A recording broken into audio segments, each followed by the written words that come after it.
Welcome to the Shakaama Live Show with your host, Shakaama. Folks, I'm going to ask you to donate at least $20. I need about $150 because YouTube just really screwed me over this month. And this entire fiasco that's going on right now, everybody else has all sorts of fundraisers and what have you. And when I call around, they go, you don't have children, you don't have a regular job. When in fact a lot of the fundraisers are for people like me, but I'm not particularly named in those fundraisers. So just $20 to $100 is fine at paypal.me/Shakaama.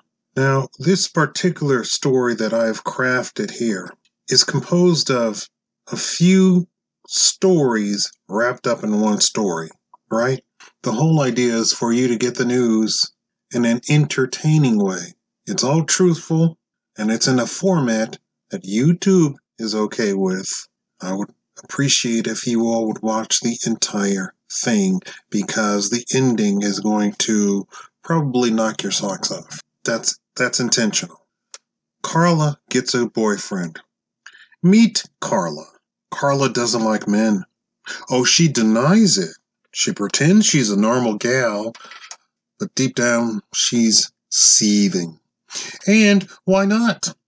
Her loving mother and loving father apparently were to blame, driving her to volleyball practice, paying for her college, giving her a reasonable car when she graduated from college, letting her stay in their home till her mediocre job kicked in enough for her to move out so she could move out of that terrible household of love and kindness from a mother and a father.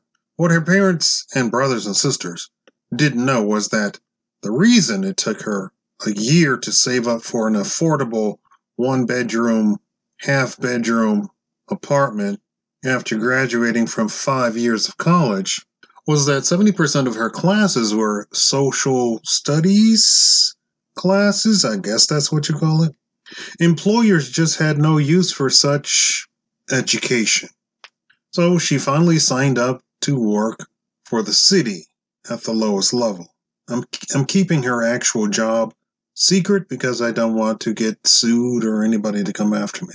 So we'll just say that she worked for the city. She stayed in contact with all of her women's studies classmates. They met every week to chat and discuss how to promote women in society. It was like college never ended.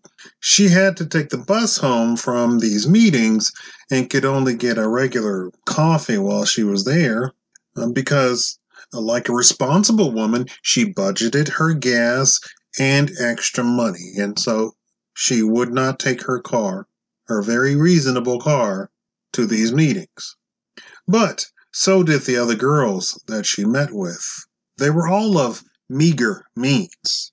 Not once did they ever consider that the city was so safe and crime was so low that they felt completely at ease to go to a meeting at night, after work, after dinner, at night, and then go home by themselves in the dark and stand at a bus stop on a city street at night. Sorry, I just had to go over that part. Carla's mom and dad said she was not getting any younger. She should get a boyfriend. Carla never dated, so her parents were a bit worried. She didn't actually like boys. But Carla shocked them all when she brought home a boy. She had it all planned out from the start. Keep that in mind. She'd get a guy and make him pay for all the wrong men do to women in society. As far as her boyfriend knew, everything was fine. They weren't a power couple, but she was all right. At first, she was put off by the fact that, he was put off by the fact that they never slept together. But Carla explained that that's all men wanted. So she insisted that they not sleep together, but she also insisted that she was his girlfriend. Finally, one whole month into the relationship, Carla invited him over. She was feeling extra lonely that night. After fighting over nothing that he could even understand. To his surprise, Carla began to strip and hopped into bed and then ordered him to come over there and get in bed and hurry up. He really didn't know what was going on with her. From then on, that's basically how it went. Every blue moon, she'd call him over and very demandingly ordered him to get in bed. 6 months later, she started showing. 9 months later, out pops a bambino, a son. Her friends asked her why she didn't get rid of it. Then why did she have it? Then why does she keep it?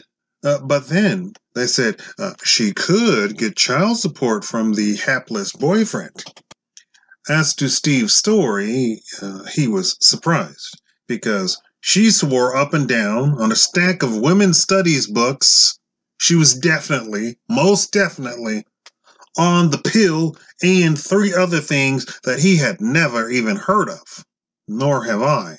So, when she all of a sudden got big, he mentioned she was putting on weight. That was the first time that she hit him. After the son was born, she tried to get child support, but he did most of the watching of the kid since she had stuff to do because she was an empowered woman and he didn't make that much money. So she was in a predicament of the child not being any benefit to her financially. And neither was her boyfriend. Her parents came and visited Steve and the child almost every day also, so there was that. When they asked Steve why they didn't get married, he said Carla flat out said no before he even asked. The 3 of them were the most hurt people in the world. One day, Carla's mom and dad came over, and Carla's dad pulls Steve aside and asks about the bruise on his eyebrow. Steve said it was nothing. Carla's dad nor mom ever raised a hand to their children, nor each other. So it was shocking that Steve should have a bruise. But they kept quiet. When Carla came home that night, Steve told her that her parents were asking about the bruise on his eyebrow. She, Carla, gave him a matching one on the other eyebrow in case he babbled.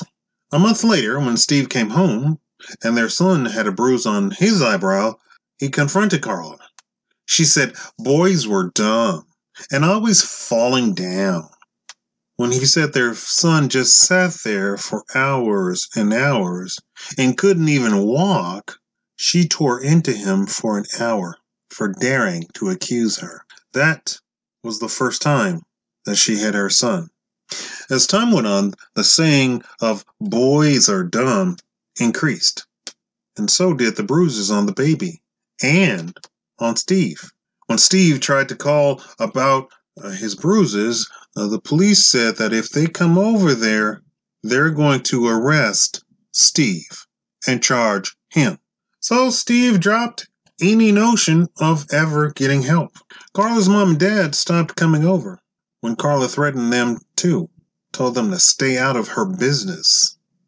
And so, ladies and gentlemen of the jury, I charge you to go into that room and not only convict her, but give her a life sentence. Conclusion. The jury deliberated for only 3 hours.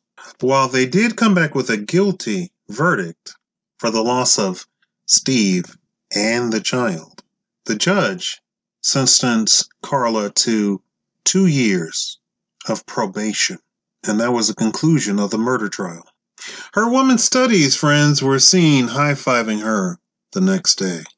This story almost brought tears to my eyes because each of the women, and this was woman after woman after woman after woman, just doing heinous stuff and getting a month, 2 months probation.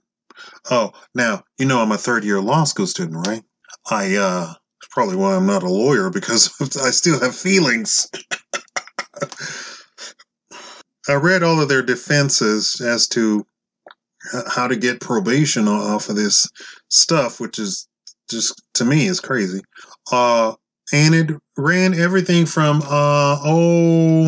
she's not American, she didn't know, she was having a hard day, the baby kept screaming, the husband kept screaming, the husband threatened her, to which, the husband or the boyfriend can't defend himself and say, hey, I never even yelled at her. And even in one case, everybody came and said, no, nobody ever touched her. Nobody ever looked at her cross. Everybody was angels and walked on eggshells around her. And still, this happened. Now, some of you might be asking, well, why don't you ever do Meet Steve videos? I don't have to do Meet Steve videos because Meet Steve videos are all over the place. Nobody does Meet Carla videos. That's my lot in life. I have to do the Meet Carla videos. Just to tell you that the Meet Carla videos like this end up with Steve and the child not being around afterwards. Please donate. PayPal.me/Shakaama. Thumbs up the video or thumbs down, and tell me exactly why you feel the way that you do about the video. If it's thumbs up or thumbs down. I want to read your comments. I live alone. I don't have a girlfriend, and I'm not very healthy. Although I laugh a lot. I was raised to make sure that I laugh and pretend to be so very in the greatest of moods at all times, and not to ever let them see you sweat. I'll probably click off, stop this, and then go cry. Thank you all for watching. I love all of you.